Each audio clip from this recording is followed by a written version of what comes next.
Let's talk about something most women were never taught.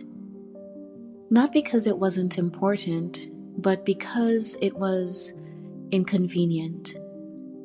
Let's talk about female sovereignty, because somewhere along the way, women were taught that love means merging, disappearing, supporting, sacrificing, and losing yourself in the role of a wife, girlfriend, or partner.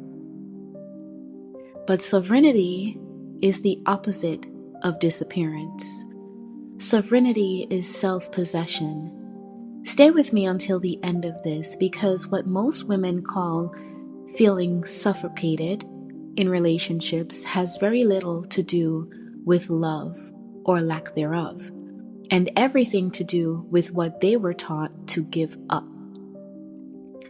Let's talk about what sovereignty is and what it's not.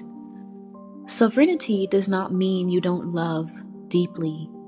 It does not mean you don't commit. It does not mean you don't build with a man. Sovereignty means you belong to yourself first. Your mind, your body, your time, your emotional center, your money, your dreams. They're not handed over as collateral for being chosen. A sovereign woman enters into a relationship whole, not hoping to be completed. Many women were conditioned to see themselves as the supporting character in a man's life. His dreams come first. His career dictates the structure. His needs shape the rhythm. And the woman? She adapts. She holds. She waits.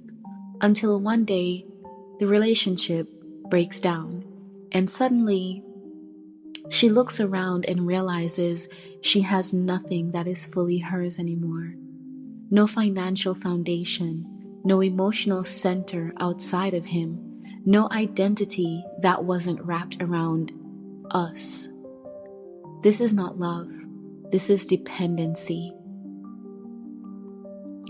Sovereignty is not pessimism. It's prudence. Just like you ensure a home that you hope never burns down, you maintain sovereignty not because you expect failure, but because you respect reality.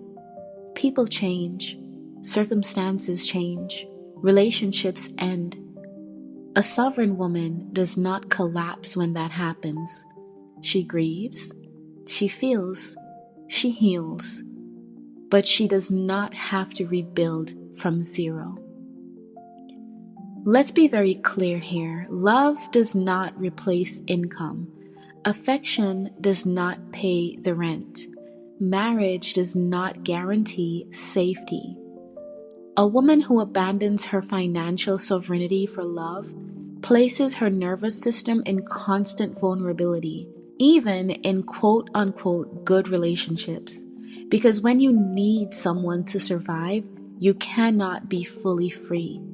Financial sovereignty means you know how to make money, you control your assets, you understand your numbers, you can leave if you must, not because you want to, but because you can. Choice is power.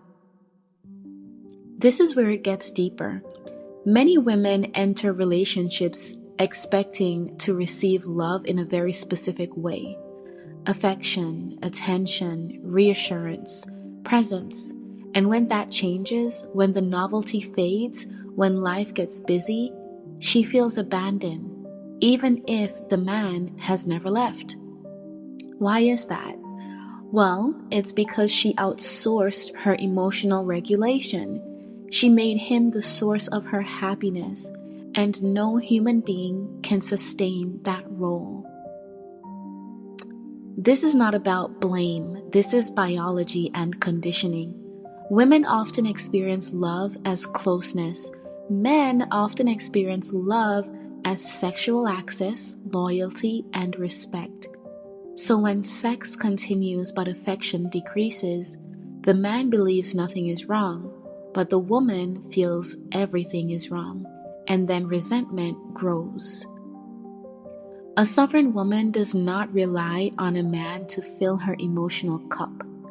She has passions, creative outlets, spiritual practices, friendships, purpose. Her joy does not evaporate when he's busy. Her sense of self does not disappear when attention shifts.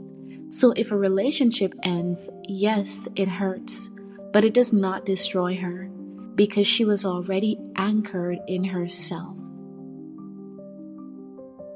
This is not about avoiding love. This is about entering love as a free woman. Let's talk about marriage, because this is where women are often told to surrender sovereignty as if devotion requires disappearance. It doesn't. A ring does not erase identity. A vow does not mean your dreams must shrink. A commitment does not mean you stop choosing yourself. A sovereign woman understands that marriage is a partnership, not a transfer of ownership. Let me repeat that. Marriage is a partnership, not a transfer of ownership. Unity does not mean sameness. Two sovereign people do not merge into one being. They stand side by side, each person responsible for their own happiness, each person accountable for their own growth. This creates desire. It creates respect. This is what sustains attraction in a marriage. Now let's talk about why women burn out in relationships.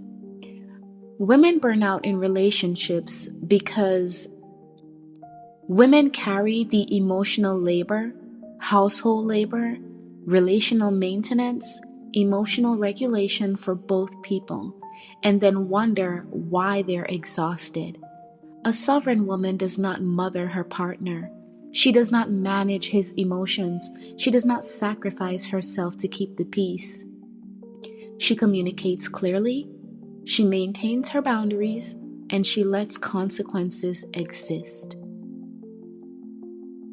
Resentment grows in a relationship when a woman gives what was never asked for.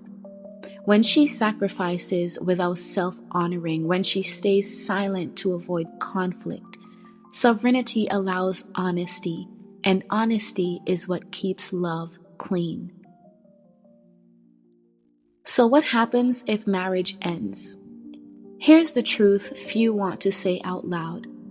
When a sovereign woman leaves a marriage, she leaves with grief, yes, but not devastation. She leaves with her skills, her income, her identity, her emotional grounding. She does not have to find herself because she never lost herself. Sovereignty is not rebellion. It is responsibility. It is choosing to be a conscious adult woman rather than a dependent one. It is saying, I choose love, but I do not abandon myself for it. And paradoxically, this is the woman who is most magnetic, most respected, most desired, because she is not looking to be saved. She is choosing to share her life. A sovereign woman does not fear being alone, and because of that, she chooses relationships from desire, not survival. This is not hardness, this is wholeness, and wholeness is the foundation of true love. If this gave language to something you've been feeling but never had words for, this space is for you. This channel is a sanctuary for women choosing sovereignty without abandoning love. You don't need to rush. You don't need to perform. If you'd like to continue this work together, you're welcome to subscribe, and I'll meet you there.